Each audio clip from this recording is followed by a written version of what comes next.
जय गुरुदेव।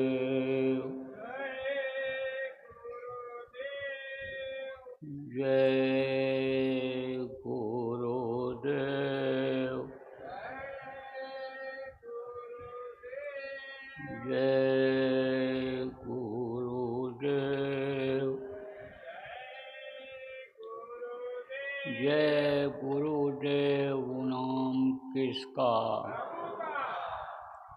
जय गुरुदेव नाम किसका? प्रभु का पावन नाम, प्रभु का पावन नाम। जय गुरुदेव।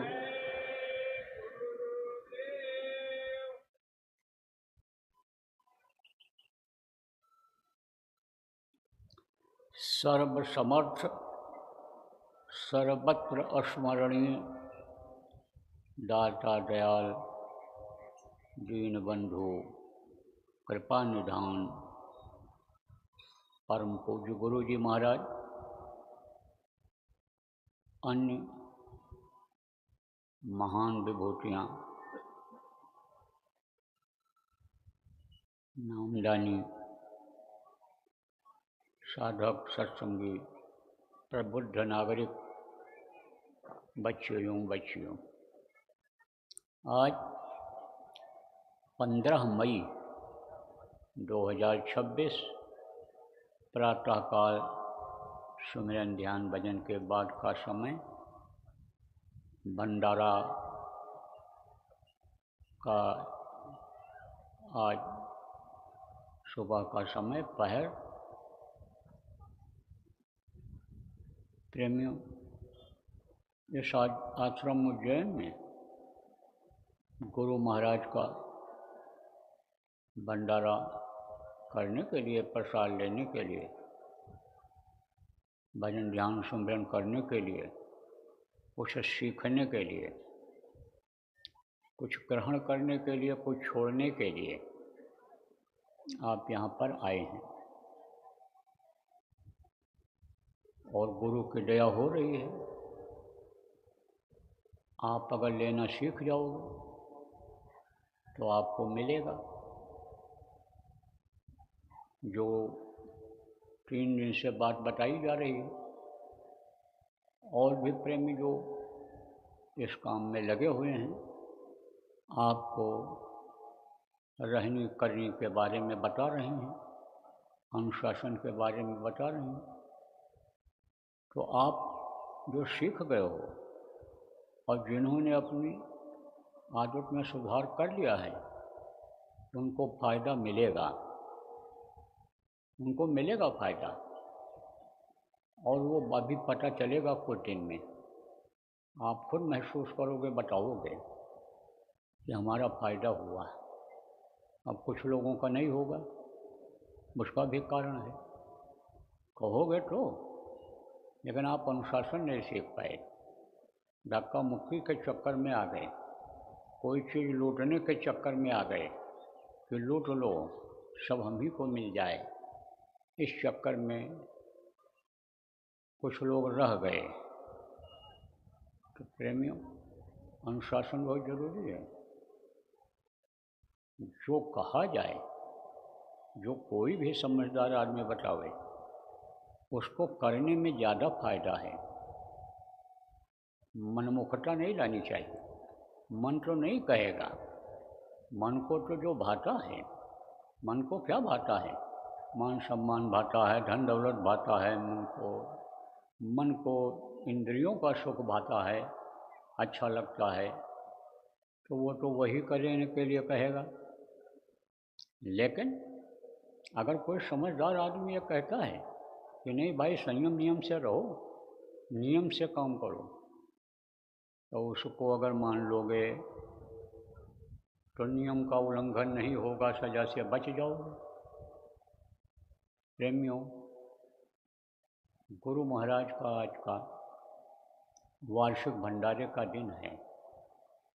मासिक भंडारा तो आप करते रहते हो गुरु महाराज का त्रयोदशी को, लेकिन आज वार्षिक भंडारा है और सबसे पुराने आश्रम पर आपके है यहाँ उज्जैन में।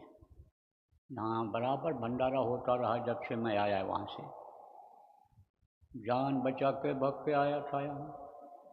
कुछ लोग पीछे पड़े हुए थे और अब भी वो चूकेंगे नहीं अगर मौका मिल जाएगा।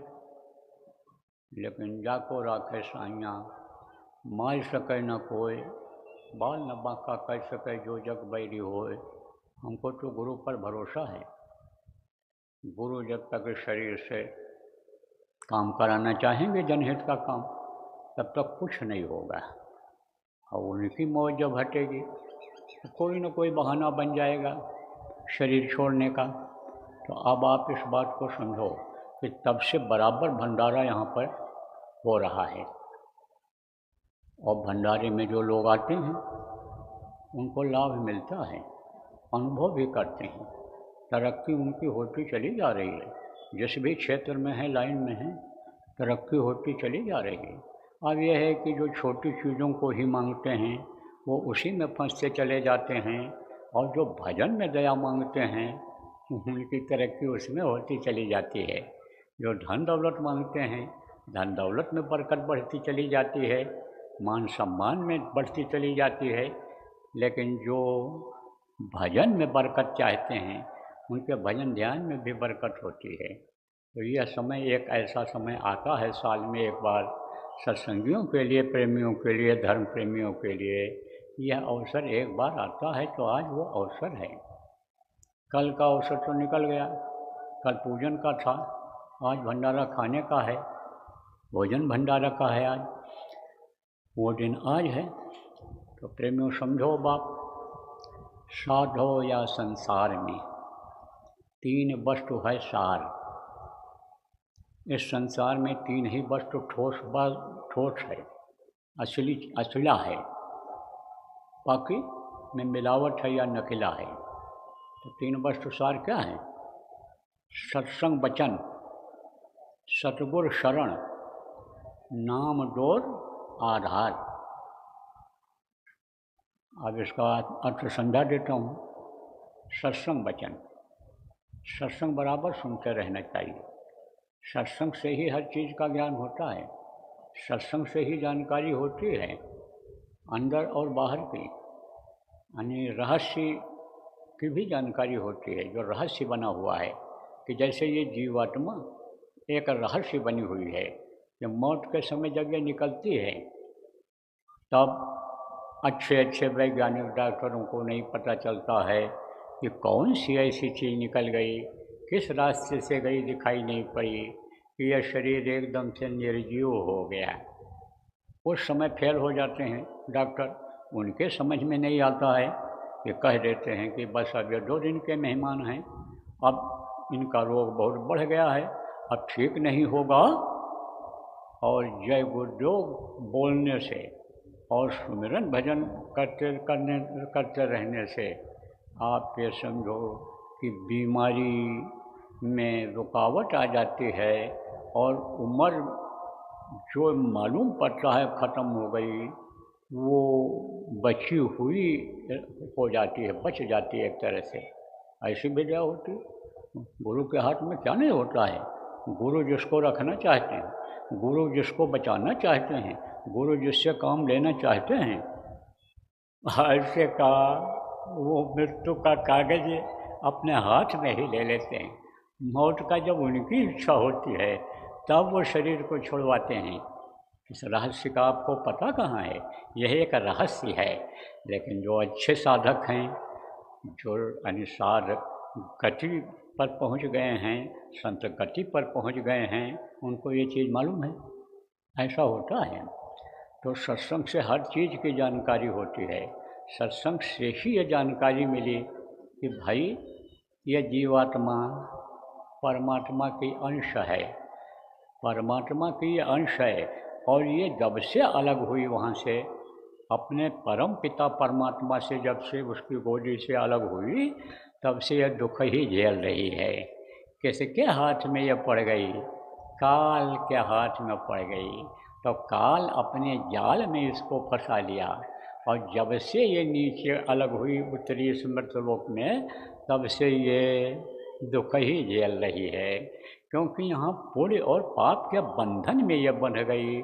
ये मृतलोक में जन्म और मरण के बंधन में ये आ गई, तो बराबर जन्मना और मरना, बराबर दुख झेलना, बराबर संकट झेलना, बराबर बीमारी में परेशानी झेलना, इसी में ये पड़ गई।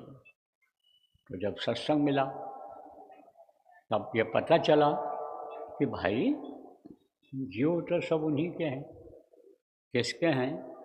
परम पिता के हैं, सत्पुरुष के हैं। तब वो भेजता है, और जब वो आते हैं तो कीचड़ में घुस करके, पानी में घुस करके, और अपने बच्चे को बचाते हैं। देखो, बीरबल और अकबर, ये दो की कहानी दृष्टांत बहुत प्रसिद्ध है, मशहूर है। तो अकबर ने बीरबल से कहा कि परमात्मा खुद क्यों आता है मनुष्य शरीर में? वो अपने सहायक शक्तियों से, अपने अहलकारों कर्मचारियों से काम क्यों नहीं लेता है? जब बीरबल ने कहा, हुजूर हमको थोड़ा समय दीजिए, हम इसका उत्तर आपको दे देंगे, मिल जाएगा इसका उत्तर आपको। बोले ठीक है। तो महल के पीछे एक बगीचा था, उसमें एक तालाब बनवाया बीरबल ने, और उसी के किनारे सलीम यानी अकबर का लड़का, उसका एक पुतला बना करके और वहीं पर ऐसे बैठा दिया, और तार एक बांध दिया उसमें, और दूर एक आदमी को बैठा दिया। कहा जब मैं इशारा करूँगा तब तू इस तार को खींच लेना, और जब खींचेगा तो ये पुतला पानी में गिर जाएगा। वो आदमी बैठ गया। सुबह का समय था, ठंडी का महीना था, लेकिन टहलना बहुत फ़ायदेमंद होता है सुबह का। पैदल चलना बहुत अच्छा होता है, क्योंकि हवा अच्छी लगती है, अच्छा ऑक्सीजन मिलता है। ब्रह्म मुहूर्त उसको कहा गया। ब्रह्म मुहूर्त में भजन भी बहुत अच्छा बनता है। सुबह का इसीलिए नियम बनाया था ऋषि मुनियों, संतों ने, महात्माओं ने। बहुत अच्छा समय होता है। रात को 2 बजे से 8 बजे तक का समय सुबह का बहुत अच्छा होता है। शाम का भी 7 बजे से 11 बजे तक का बहुत अच्छा होता है समय। तो सुबह शाम इसीलिए ऋषियों ने, महात्माओं ने पूजा पाठ करने, भजन करने का समय निश्चित किया था, संतों ने किया है। तो सुबह घूमने के लिए गए। बोले चलें जरा घूम आया जाए, बगीचे की तरफ चले चलें आज। बीरबल ने कहा अकबर से, तो अकबर चल पड़े। तो जिधर राजा जाता था, बादशाह जाता था, उधर तो 4-6 आदमी जाते ही थे, मंत्री संतरी सब जाते ही थे, उनके कर्मचारी। तो चल पड़े, गए। तो बगीचे में जब पहुँचे एक किनारे, तो देखा तालाब के किनारे मेरा लड़का खेल रहा है।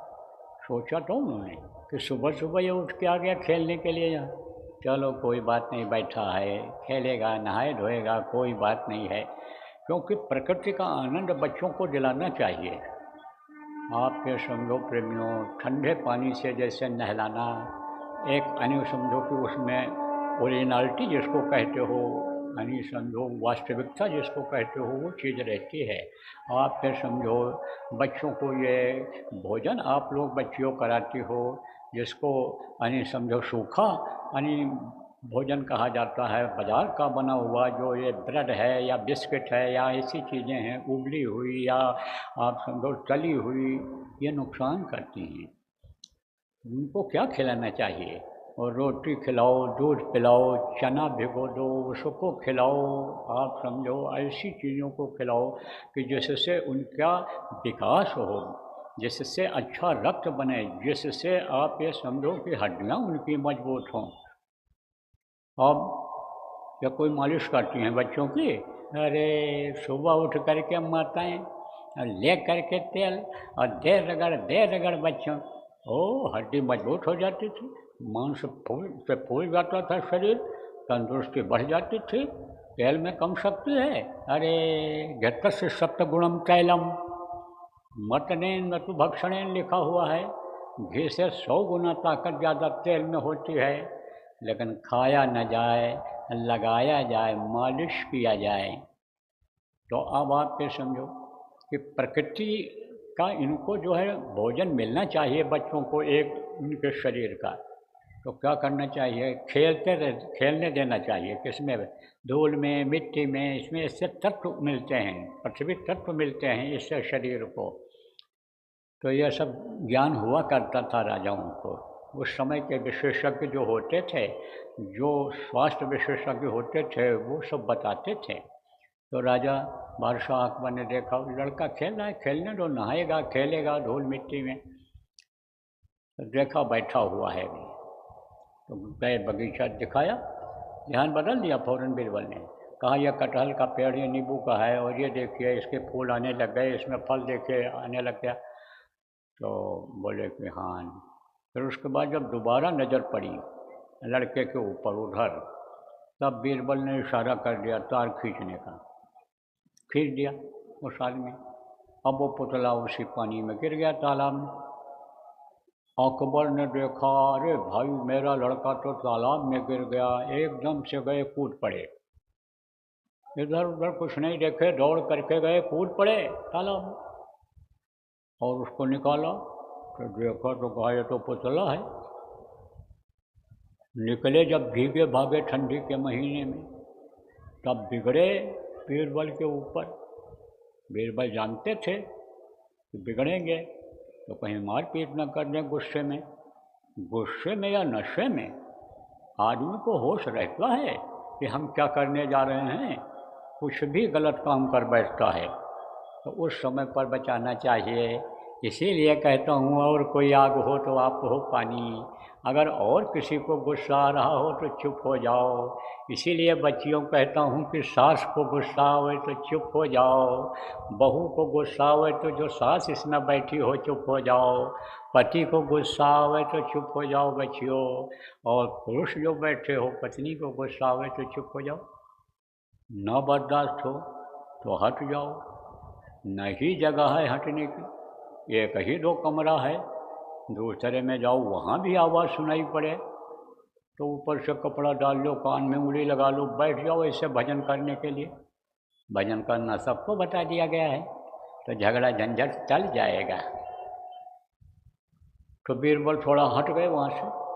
अब वहीं से चिल्लाए अकबर, ये बीरबल का मजाक है, सुबह सुबह हमको भिगा दिया, और ठंडी का महीना, और फिर खुदा दिया हमको, ये बीरबल का मजाक है। क्यों किया बीरबल तुमने? कुछ नहीं बीरबल चुप, बस जो कुछ कहना था सब कह लिए। एकदम से गुस्से में सब कहते चले गए बीरबल को। तो जब थके बोलते बोलते, ठंडे पड़े, तब वो आए, कहे हुजूर यह मजाक नहीं है जो आप कह रहे हो कि बीरबल का मजाक है, यह आपके सवाल का जवाब है। एक दफ़ा आपने पूछा था कि परमात्मा खुदा खुद को जिस्मानी शरीर में आता है या जिस्म में आता है, वो अपने अहलकारों से यानी अपने सहायक शक्तियों से काम क्यों नहीं लेता है। तो जो जिस तरह से डूबते हुए आप अपने बच्चे को अपने सहायक शक्तियों से हम लोगों से न कह करके और आप खुद कूद पड़े तालाब में निकालने के लिए, ऐसे ही वो आता है। तो संत आप ये समझो जब आते हैं तो तद्रूप बना करके सत्पुरुष उनको भेजते हैं, तो उनके अंदर उसकी ताकत होती है, तो वो जो होते हैं वो इस शरीर से कष्ट भोगते ही भोगते हैं। आप समझो उसमें उनसे दुश्मनी लोग करते ही करते हैं। पलटू नाहक भोगता साध देख कर स्वान, जगत भगत सो बैर है, चारों युग परमान। भक्तों से और दुनियादारों से बैर हमेशा रहा है, साधुओं से हमेशा बैर रहा है। तो अब आप ये समझो तकलीफ झेलते हुए और जीवों का उद्धार करते हैं, तो क्या करते हैं, सत्संग वचन सुनाते हैं। बार बार सत्संग की चोट पड़ती है, जब तब इसमें होश आता है जीवात्मा में। जैसे किसी को कोई न कोई काम करना चाहे और बार बार उसको कहो तो उसके मन में आ जाता है कि नहीं भाई कर लेना चाहिए, कोई चीज़ नहीं समझ में आती है और बार बार उसको समझाओ तो वो समझ जाता है। तो यह अबोध लोग जो हैं, जिनको कोई ज्ञान नहीं है, उनको बार बार समझाना पड़ता है, बार बार याद दिलाना पड़ता है, सत्संग सुना करके लोगों को याद दिलाना पड़ता है कि अरे तुम यहाँ के नहीं हो, तुम्हारी ये जीवात्मा जो शरीर को चला रही है ये यहाँ की नहीं है, ये तो वशांश जीर्णानि यथा विहाय नवानि निन्नत नवानि दे। उन्होंने कहा ना गीता में कृष्ण ने कि ये केचुड़ की तरह से शरीर छोड़ती है और जीवात्मा निकल जाती है, दूसरे शरीर में चली जाती है। तो ये यानी समझो कुछ समय के लिए शरीर में आई है और अगर इस शरीर के रहते रहते अपना काम आप नहीं बना पाए तो ये फिर फंस जाएगी, कभी नहीं जा पाएगी, वहाँ पहुँच पाएगी, क्योंकि इसको रास्ता बताने वाले फिर मिलने वाले जल्दी नहीं हैं। और अगर ये पाप इस शरीर से बन गया तो नरकों में चला जाना पड़ेगा, 1-2 दिन रहना पड़ता है। अरे जो पढ़े लिखे लोग हो उनको मैं बता देता हूँ कि 4 युग है, सतयुग, त्रेता, द्वापर, कल युग, ये 4 युग है। चारों युग जब बीत जाते हैं तो एक चौकड़ी होती है और 72 बार जब चौकड़ी बीतती है तब एक मनवंतर होता है और 14 मनवंतर जब बीत जाता है तब एक कल्प होता है। अब आप कैलकुलेट कर लो, जोड़ लो इसको कि कितना वर्ष तक नरकों में रहना पड़ता है, फिर 84 में आना पड़ता है। आपको बताया इन्हीं सत्संगों में जो बराबर सुनते आ रहे हो कि ये 84 लाख योनियाँ हैं, कीड़ा मकोड़ा और आपका ये जानवर, आदमी और ये आसमान में उड़ने वाले पक्षी, जल में रहने वाले जीव, ये सब 84 में आते हैं। मनुष्य भी 84 लाख योनियों में आता है। गाय और बैल की योनि के बाद कीड़े मकोड़े, इनसे जब छुटकारा मिलता है इन योनियों से, पुण्य आप जब समझो उदय होते हैं, बड़े भाग्य मानुष तन पावा, जब भाग्य जगता है तब ये गाय और बैल की योनि के बाद मनुष्य शरीर मिलता है।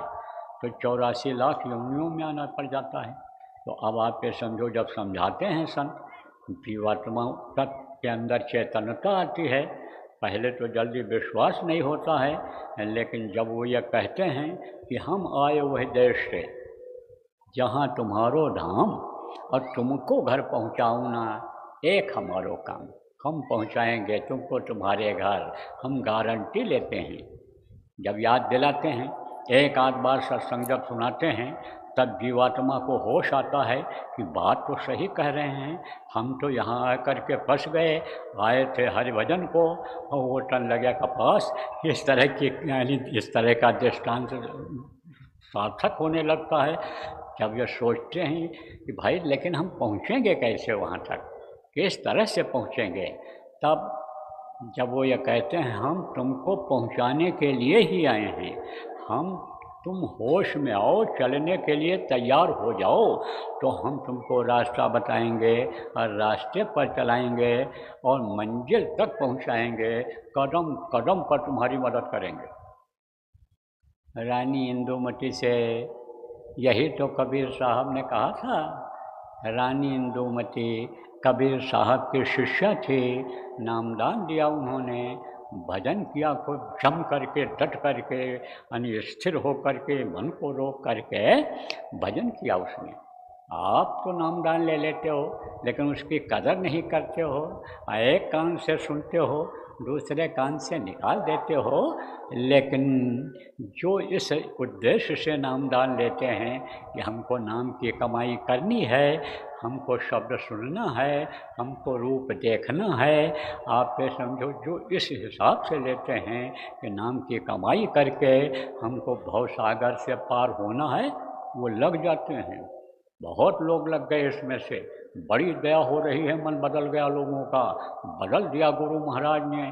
जिसने ये कहा कि हम आए वह देश से तुम्हारो, वो अपने लक्ष्य पर जब आ गए तो मन बदल दिया।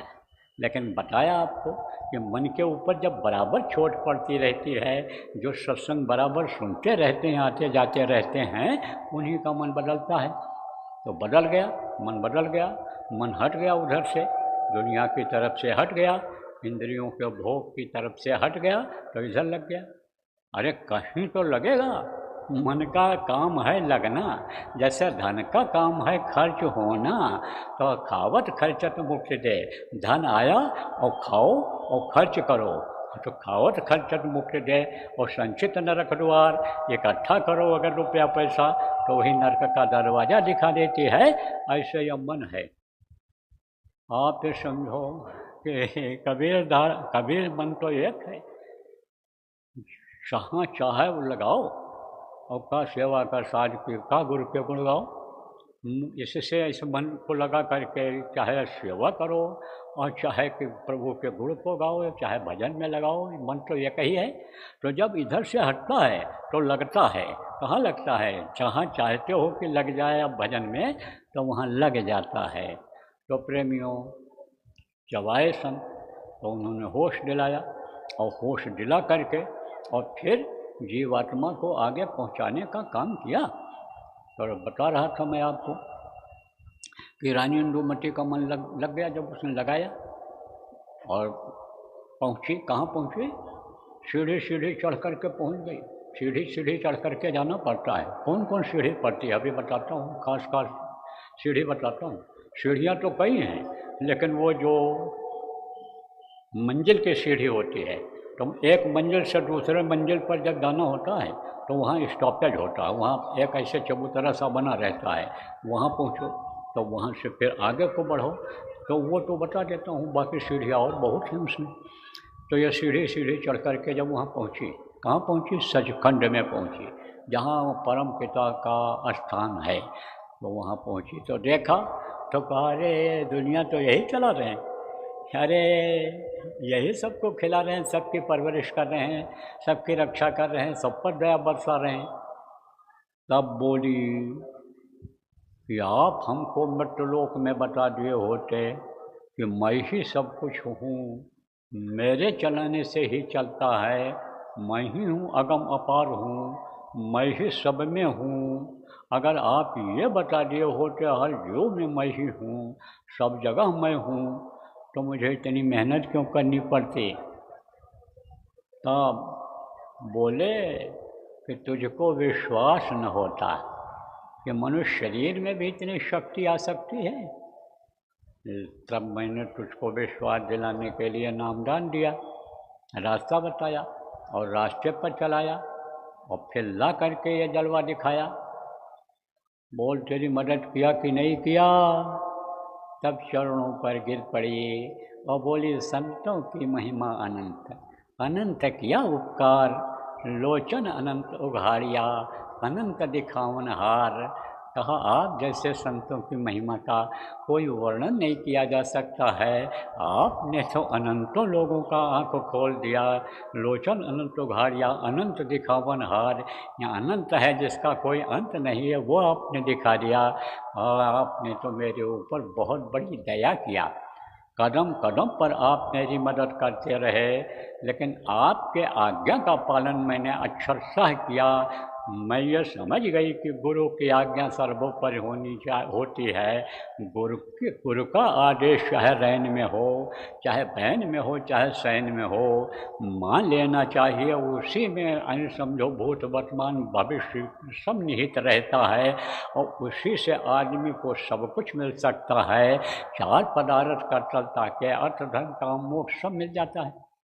तो मैं तो एक बात आपकी याद रखी कि गुरु माथे पर राखिए और चलिए आज्ञा माएँ। और कह कबीर दास का, तीन लोक भयनाएँ, हमेशा आपको मस्तक पर सवार रखी। तो आप हमको बुराइयों से बचे रहे, क्यों बचाए रहे? क्योंकि मैं ये देखती थी गुरु महाराज हमारे सामने हैं, इनके सामने कैसे मैं झूठ बोलूं, बेईमानी करूं, कोई गलत काम करूं, पाप कमाऊं। तो एक तो सबसे पहले आपने हमको उससे बचाया, बुरे कर्मों से बचाया, गलत रास्ते पर जाने के लिए बचाया। और उसके बाद में जब आप हमारे सामने रहे तो आपके सामने कोई टिका नहीं, क्योंकि रास्ते में बहुत बाधाएं आती हैं साधना में।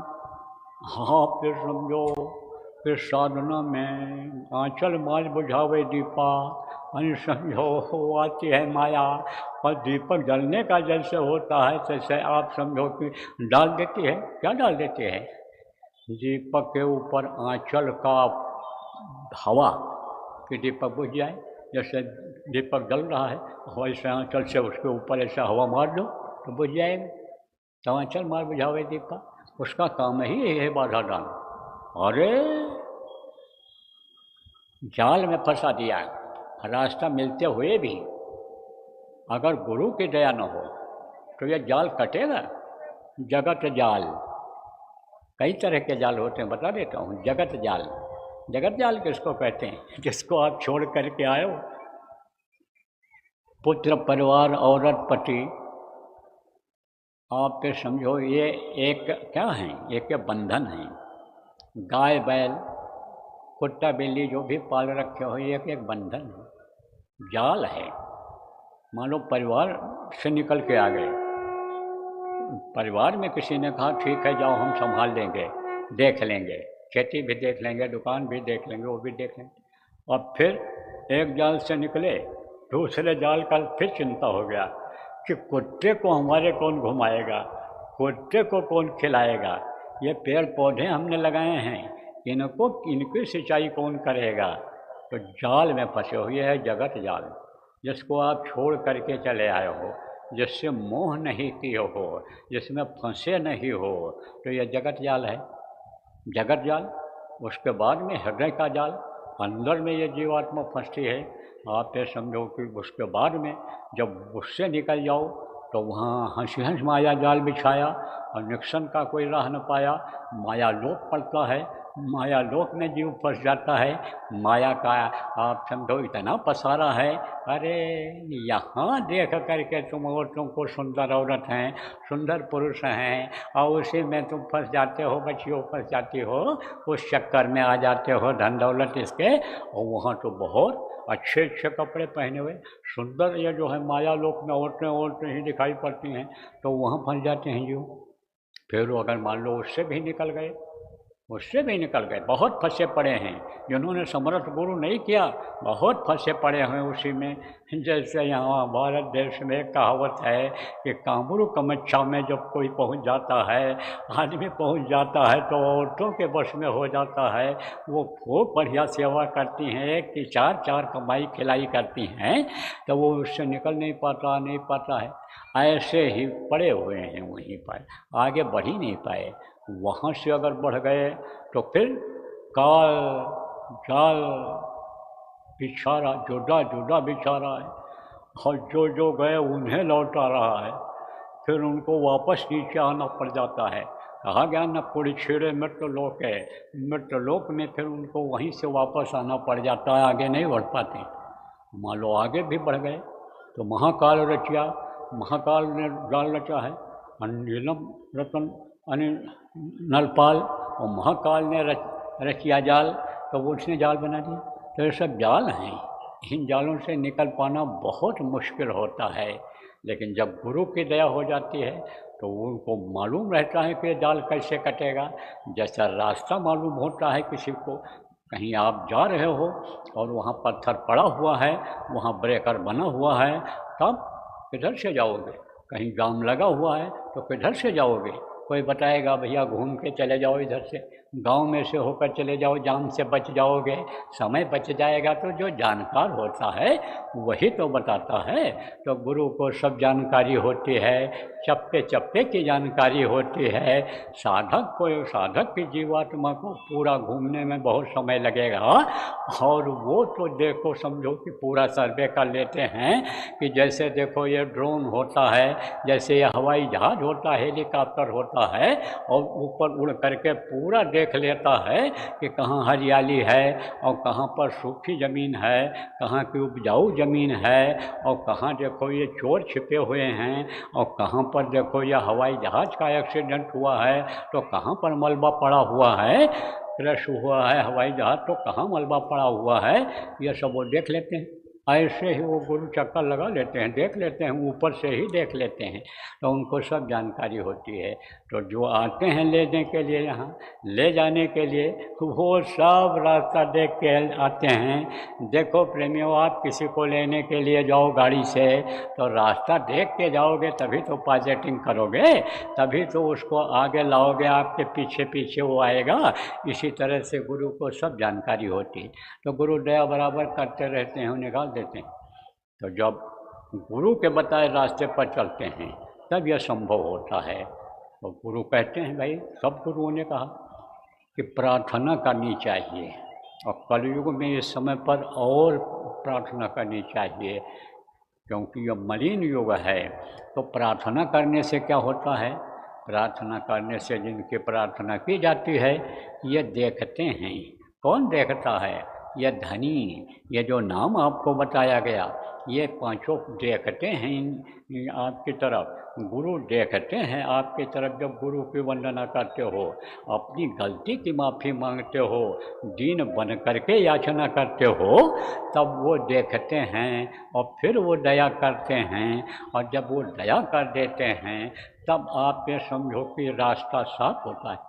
तो प्रार्थना सबको याद होना चाहिए, और प्रार्थना प्रेमियों याद कर लो, और प्रार्थना बोला करो, उससे भाव बनते हैं। प्रार्थना करने से भी कर्म करते हैं, प्रार्थना करने से भी यानी सफाई होती है जीवात्मा के ऊपर की गंदगी की। तो प्रार्थना या बोलनी चाहिए। प्रार्थना करने से यानी वो देखते हैं तो कहते हैं हमको याद कर रहा है, तो लाओ अब हम बुलावें अपने पास। लेकिन कहते हैं युक्ति से ही मुक्ति होती है, ऐसे सीधे नहीं बुला सकते हैं। वो बुलाते भी हैं तो गुरु के द्वारा बताई गई युक्ति से बुलाते हैं। तो उसके लिए क्या किया जाता है? सुमिरन किया जाता है।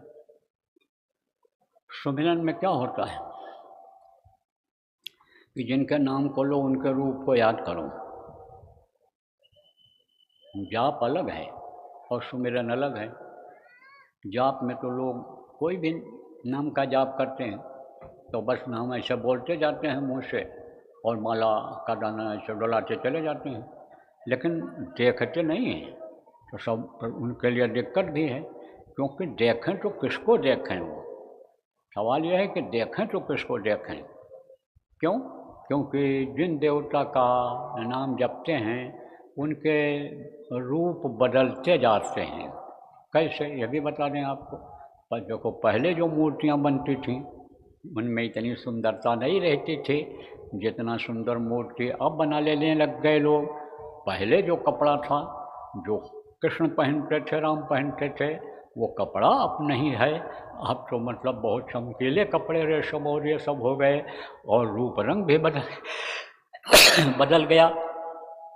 पहले भी रामलीला रासलीला होती थी, तो उसमें जो कपड़ा पहनते थे राम लक्ष्मण सीता, ये लोग जो पहनते थे वो अब कपड़ा नहीं रहा। वो समझो कि बहुत जो अच्छा आचरण वाले लोग होते थे, जो नशा मुक्त होते थे, शाकाहारी होते थे, उन्हीं को लोग राम लक्ष्मण, उन्हीं को हनुमान, उन्हीं को सीता पहले बनाते थे रामलीला रासलीला में। लेकिन अब कैसे लोग उसमें कपड़ा पहनकर बैठ जाते, कैसे को बैठा देते। एक जगह रामलीला हो रही थी तो वहाँ पर रामलीला में पर्दा लगा रहता है, कई पर्दे होते हैं। आगे जब वो दिखाते हैं, जब आगे वाद विवाद डायलॉग जिसको कहते हो वो होता रहता है, तब पीछे दूसरे सीन की तैयारी करते हैं, और यही लोग जब पाठ करके चले जाते हैं तब ये फिर आगे का यानी कपड़ा बदलते हैं और अपना तैयारी करते हैं, तब फिर दूसरा सीन दिखाते हैं।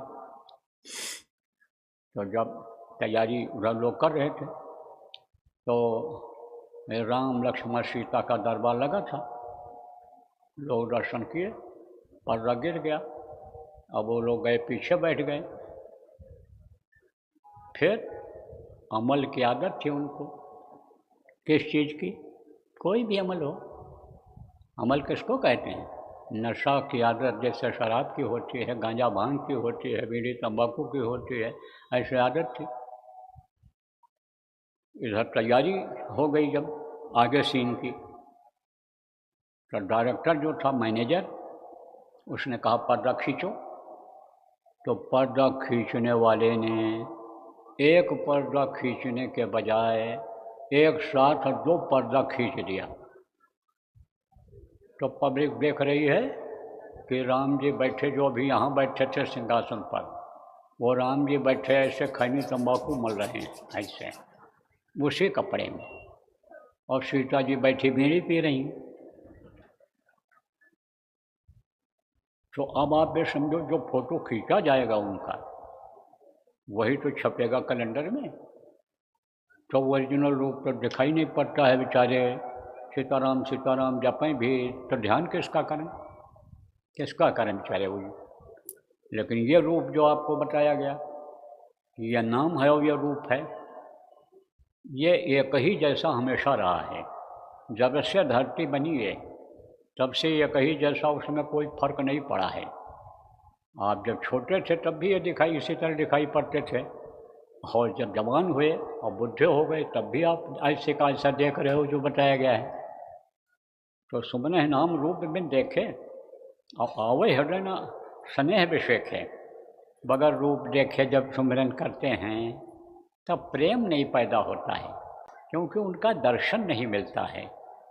और जब देखता है एक दूसरे को, आदमी हो चाहे औरत हो, चाहे गाय बैल को आप देखो, कुत्ता बिल्ली को, तो वो भी आपकी तरफ देखेगा और आप भी उसको देखोगे, तब प्रेम हो जाएगा कि नहीं हो जाएगा। कुत्ता जब ऐसे देखता है और पूँछ हिलाता है तब कहते हो हमसे प्रेम कर रहा है ये, तब उसी कुत्ते से प्रेम हो जाता है। गाय जब देखती है और ऐसे सिर हिलाती है, ऐसे मुँह दिखाती है ऐसे, तब सहलाने लगते हो कि नहीं, तब प्रेम हो जाता है कि नहीं हो जाता है। तो देखने से ही प्रेम होता है। और आप ये समझो कि देखें न रूप, नाम भी न रूप, अगर नाम के नहीं देखा जा सकता है तो नाम रूप दो ईश उपाधि, या नाम और रूप ये दोनों एक सिक्के के पहलू हैं। जैसे सिक्का होता है, रुपया होता है, एक पहलू उसका दूसरा होता है, कुछ और लिखा रहता है, और दूसरे तरफ दूसरा लिखा रहता है, लेकिन सिक्का ये कहीं रहता है। तो ये एक हैं दोनों, एक नाम और रूप। तो प्रेमियों सुमिरन इसीलिए बताया गया कि जिनके नाम को लो उनके रूप को याद करो, और मन रूप पर ही रोको। मन इधर उधर नहीं जाना चाहिए, और रोज करो। और रोज करने से क्या होगा कि जो ये दिन में कुछ कर्म बन जाते हैं, रात में जो अनजान में बुरे कर्म बन जाते हैं, जब सुमिरन करोगे तो उसकी सफाई होगी। जैसे बच्चियों घर में झाड़ू लगाती हो तो गंदगी जो बाहर से आ जाती है, धूल गधूल करके आ जाता है, उसकी सफाई हो जाती है। ऐसे ही ये जो गंदगी आ जाती है कर्मों की, उसकी सफाई होना बहुत ज़रूरी है। और नहीं तो कर्मों का बड़ा बोझा हो जाता है, कर्म का चक्कर हो जाता है, और कर्म के चक्कर में सबको आना पड़ता है, कर्मों का भोग सबको भोगना पड़ता है। धृतराष्ट्र ने कृष्ण से कहा था कि मैं अंधा क्यों हो गया? बोले तुम्हारे कर्म खराब थे। धृतराष्ट्र ने कृष्ण से कहा महाराज, मैंने तो ऐसा कोई बुरा कर्म इस जन्म में किया नहीं कि जिससे मैं अंधा हो जाऊं। तब उन्होंने कहा पिछले जन्म में। बोले 100 जन्मों का मुझे याद है, मैंने कोई बुरा कर्म किया ही नहीं, 100 जन्मों का याद है। बोले और पीछे जाओ, और पीछे देखो, 106 जन्म के पीछे जो उनसे बुरा कर्म हो गया था, उसकी वजह से उनको अंधा होना पड़ा। तो कर्मों का यह बहुत बड़ा फांस है, और यह कर्म फांस जल्दी छूटने वाला नहीं। कर्म के बंधन में बंधे हुए हो, ये छूटेगा कैसे? यह कटेगा जाल कर्मों का कैसे? कर्म फांस छूटे नहीं, कहते करो उपाय, और सद्गुरु मिले तो उबरे, और नहीं तो भटका खाए। नहीं तो ऐसे भटकते रहोगे नरकों में। इस योनि से उधर ढकेले गए, उसमें से निकाले दूसरे में ढकेल दिए गए, तीसरे में डाल दिए गए। अब जान बचाते फिरो। सांप गोजर बिच्छू ये दौड़ के नहीं काटते हैं, ये पहले जान अपनी बचाते हैं। जब दब जाते हैं कहीं पर, उनको ऊपर जब कोई आफत आ जाती है, तब ये चोट करते हैं, तब ये मारते हैं, काटते हैं। तो अब आप ये समझो कर्म का बंधन कैसे कटेगा? बुरे कर्म इसी से कटेगा, इसी से साफ होगा। किससे साफ होगा? सुमिरन से साफ होगा, ध्यान से साफ होगा, भजन से साफ होगा। तो मोटी बात आप ये समझो बच्चियों और बच्चियों कि आप सुमिरन रोज करना और ध्यान भी रोज करना है। तो ध्यान क्या है? देखो आपको बताया है कि इस मनुष्य शरीर में माँ के पेट में ही बनते समय ही एक सुराख रह गया। वहाँ पर कोई मांस नहीं आया, वहाँ पर कोई भी असर यानी समझो कि अंदर का जो मसाला था उसका नहीं आया।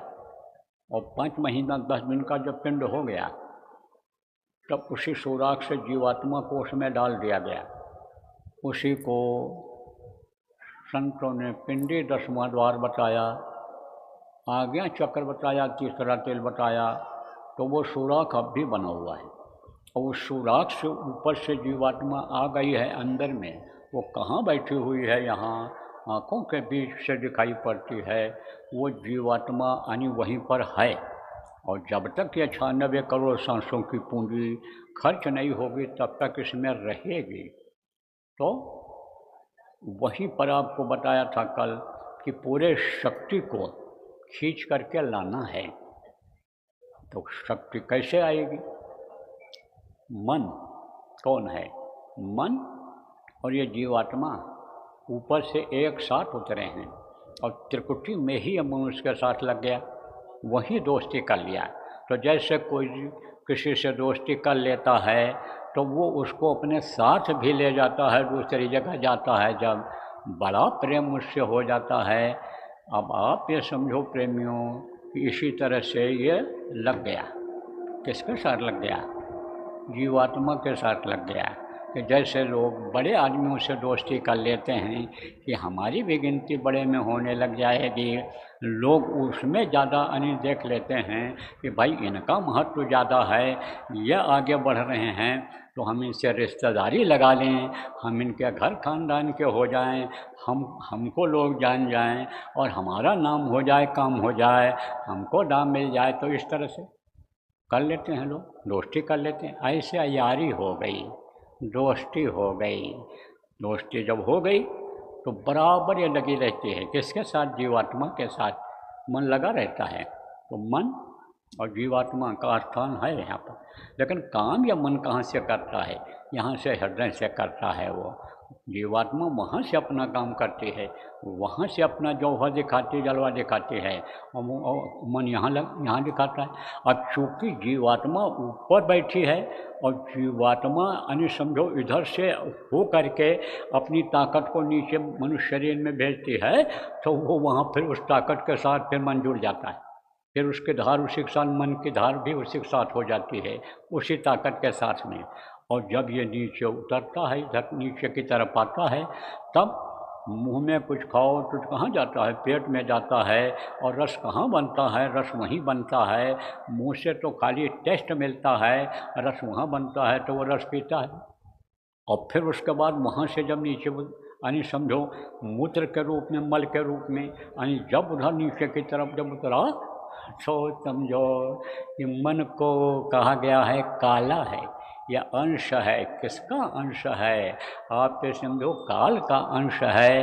तो जैसे आदमी में आदमी होते हैं, अवघड़ होते हैं, वो सब चीज़ खा पी लेते हैं, मांस खा लिया, कट्टी पेशाब तक ये जो शमशान घाट पर अवघड़ी करते हैं, जगाते हैं, जो मंत्र तंत्र को जगाते हैं, वो हर चीज़ खा लेते हैं, कोई परहेज नहीं रखते। ऐसे ही ये मन है, ये बहुत गंदा हो गया। ये गंदा से गंदा कर्म इस शरीर से करवा बैठता है और उसका रस ले लेता है। तो मन जो है ये कहाँ तक है फैला हुआ है? या पैर के अंगूठे तक आया हुआ है, यहाँ तक उसका जो है, उसकी जो ताकत जीवात्मा के साथ ताकत में वो जुड़ी हुई है। अब इधर उसको रस मिलता है, इधर उसको खुराक मिलता है, जैसे कोई कुत्ता है, एक दिन जब उसको आप रोटी डाल दोगे तो बराबर वो आता रहेगा रोटी के चक्कर में। गाय है, बहुत से लोग गैयों को खिलाते हैं शाम को, तो गाय आकर ऐसे खड़ी रहती है और जब वो घर की मालकिन लाती है रोटी दे देती है तब चली जाती है। ऐसे ही जब खुराक मिलता है इसको मन को, तो फिर ये वहीं रहना चाहता है, नहीं तो कहीं भी रहे तो वहाँ पहुँच जाता है, तब जल्दी ऊपर की तरफ नहीं आता है मन। लेकिन जब जीवात्मा के अंदर ये हो जाएगा, ये भान हो जाएगा, ज्ञान हो जाएगा जीवात्मा को कि भाई रम चलो दशवा वीराना है, यह अपना देश नहीं है, ये काल का देश है। जब संतों का सत्संग सुनती है ये जीवात्मा, तब उसको ज्ञान हो जाता है कि भाई यहाँ अपना कुछ नहीं है, ऊपर है, ऊपर चलना चाहिए। देखो छोटे छोटे बच्चे होते हैं, रिश्ते में बैठे होंगे उनको कुछ समझ नहीं आएगा, लेकिन चुपचाप बैठे रहते हैं, ऐसा सुनते रहते हैं, ऐसा देखते रहते हैं। गुरु महाराज के समय में हम भी वहीं बैठे थे, गुरु महाराज सत्संग कर रहे थे, गुरु महाराज बगल में इसे बैठा लेते थे हमको अपने पास में। नामदान देने के बाद कहते थे समझा दो इनको, भजन करा दो, कोई और मदद जरूरत होती, कुछ बोलना होता कहते ये बोल दो, बता दो, बैठे हूँ मैं। तो अब आप ये समझो बैठा हुआ, और एक बच्चा ऐसे छोटा सा बच्चा था, बहुत देर तक बैठा रहा, ऐसे हाथ पैर भी नहीं हिलाया, और गुरु महाराज को ऐसे देखता रहा ऐसे, और सुनता रहा। तो गुरु महाराज बोल रहे थे, तो तब तक एक आदमी और आ गए वहीं ऊपर, वहीं लिफ्ट था, लिफ्ट से गुरु महाराज को ऊपर ले जाते थे, पैर में तकलीफ थी मंच के ऊपर, तो वहीं लिफ्ट के पास बैठ गए। तो हमसे धीरे से बोले कि लड़का देखो कैसा सुन रहा है। हमने कहा हाँ। बोले ये क्या समझता होगा? तो हमने कहा बाद में बताएंगे। नीचे उतरे जब, तब हमने कहा उसकी आत्मा सुन रही थी, वो नहीं सुन रहा था, आत्मा को खुराक मिल रहा था, आत्मा सुन रही थी उसकी।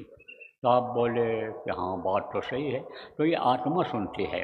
तो आत्मा को जब ज्ञान हो जाता है, आत्मा को जब भान हो जाता है कि हमको जाना है ऊपर, तब ये उसका मुंह उधर की तरफ होता है, ऊपर की तरफ जब ये होता है तब इधर तवज्जो बंद कर देती है इस तरफ, तब यह मन भी उधर ही ऊपर की तरफ आ जाता है। तभी तो कहा उल्टा नाम जपत जग जाना और वाल्मीकि भय ब्रह्म समाना। अब जो अर्थ नहीं समझ पाते हैं रामायण की चौपाई या महात्माओं की वाणी का अर्थ नहीं समझ पाते हैं, वे अर्थ का अनर्थ कर देते हैं। वो कौन समझाता है? ये वाणी किसने लिखी है? संतों ने लिखी है, धार्मिक किताबों को महात्माओं संतों ने लिखा है। जब उतनी योग्यता का कोई मिलता है तब उसको समझाता है, तब समझ में आता है। तो उल्टा नाम जपत जग जाना का मतलब क्या हुआ? ये नहीं हुआ कि जो लोगों ने अर्थ लगा लिया कि राम की जगह पर मरा मरा मरा मरा मरा मरा मरा मरा चिल्लाओ, ये नहीं होता है। उल्टा का मतलब यही होता है कि इधर से धीरे से हटाओ मन को और ऊपर की तरफ लगाओ, ऊपर की तरफ। तो मन जब उधर जाता है तब जो लगाव इसका इधर का है वो ऊपर की तरफ हो जाता है।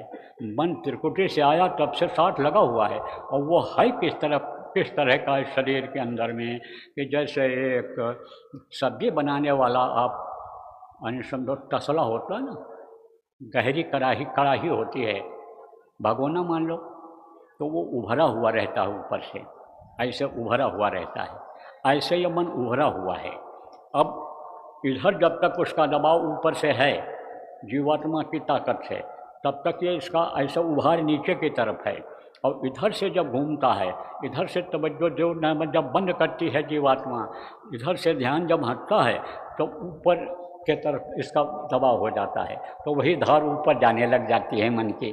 तब जब ऊपर चली जाती है और मन और सूरज का साथ हो जाता है, तब सूरज ये आगे बढ़ जाती है, तब ध्यान के द्वारा आगे बढ़ जाती है, तब प्रकाश हो जाता है।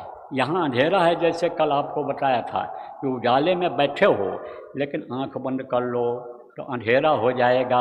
इसी तरह से यानी समझो कि अंधेरा है, और जब वो हटेगी कालिमा, यानी जीवात्मा के ऊपर जो कर्मों की कालिमा है, जो मोटी दीवार है, वो जब हटेगी, जब कर्म कटेंगे, तब उजाला हो जाएगा इसमें। तब निर्खय रूप हंस वह अपना। फिर यह जीवात्मा अपने रूप को जब देखेगी हंस रूप में, हंस कैसा होता है? गोरा होता है। काला क्या होता है? कौवा होता है। तो अभी ये जो जीवात्मा है ये समझो कि कौवा की तरह से है, काली है। कौवा के अंदर में भी सफ़ेदी है। कौवा का अंदर का भी मांस सफ़ेद होता है, लेकिन ऊपर की जो खाल होती है वो समझो काली होती है। ऐसे जीवात्मा है तो सफ़ेद, लेकिन इसके ऊपर यानी समझो कि कालीमा लगी हुई है किसके? कर्मों की। तभी तो कबीर साहब ने कहा कि सार शब्द जाने बिना कागा हंस न होए। यानी समझो कि जब तक ये सार है जो जीवन का, जो पार करने का ये नाम है, इसकी जानकारी नहीं जब तक मिलेगी तब तक इसके कालिमा नहीं हटेगी, ये जीवात्मा हंस नहीं होगी। तो जब कालिमा हट जाती है कर्मों की, तब ये अपने रूप को देखती है। निर्खय रूप हंस हो अपना। हो आप समझो देख करके झूले, आप समझो निर्खय रूप हंस हो अपना, खोले द्वार की बारी, तब फिर रास्ता खुल जाने लगता है। ऊपर जाने का रास्ता खुल जाता है। अपने रूप को देखती है जब जीवात्मा, तब उसको सुकून मिलता है। वहीं पर पाप जो जितने होते हैं वो सब खत्म हो जाते हैं। पाप वहाँ खत्म हो जाता है और पूरी आगे तक जाता है, और पूरी वहाँ आगे जा कर के ख़त्म होता है। फिर ये जीवात्मा पूरी और पाप से ये फ्री हो जाती है। पाप करोगे नरक जाओगे, पुण्य करोगे स्वर्ग वैकुंठ में जाओगे। लेकिन पुण्य छीड़े मृत्युलोक है। पुण्य जब छीड़ हो जाता है तब फिर इसी मृत्युलोक में आना पड़ता है। इसलिए पाप पुण्य जब दोनों नशे तब पावे मम पुरवासय। तो आगे चल कर के पाप और पुण्य दोनों खत्म हो जाते हैं। और फिर जब ये जीवात्मा जाती है, कहाँ से होकर जाती है? ये इन देवों के लोक से होकर जाती है। 33 करोड़ दुर्गा, 10 करोड़ शंभु के लोक से होकर के जाती है। आद्या के लोक से होकर जाती है। ईश्वर के लोक से होकर जाती है। पार ब्रह्म यानी महाकाल के लोक से होकर जाती है। मानसरोवर में स्नान करती है जब ये जीवात्मा, तब ये एकदम से निर्मल सुख साफ अपने घर, अपने वतन, अपने मालिक के पास जाने लायक हो जाती है। तब वहीं पर यानी गुफा पार सतनाम समाये। आप तो समझो गुफा है जो वहाँ का, आप समझो कि वो मानसरोवर जो मैदान है ऊपर का, वो